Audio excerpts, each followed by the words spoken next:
Well, while towns along the Missouri River are packing sandbags today, people in Riverside are waiting and watching the water rise. Lindsay Shively is live with an update there. Lindsay.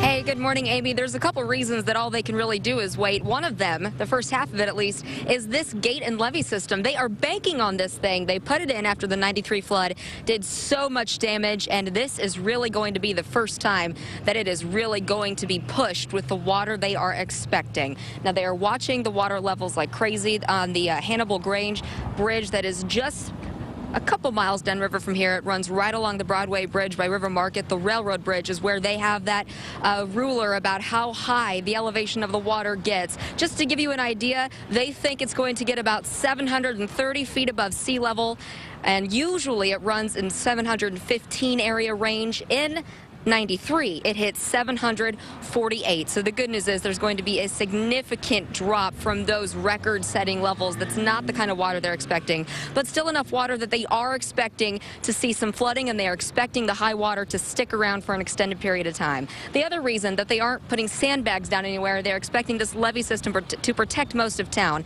But also, the problems they're worried about are flash flooding happening in the creeks that run through Riverside. Two of them, Line Creek being one of them, and they think that's going to happen with any rain that comes from here on out. They're watching those creek levels very closely because with the river high, those creeks are going to be especially susceptible to overflowing their banks as well, affecting homes and businesses around them. And then another problem, we were at the meeting this morning with people listening to what the city plans to do about the problems that come up with floodwaters.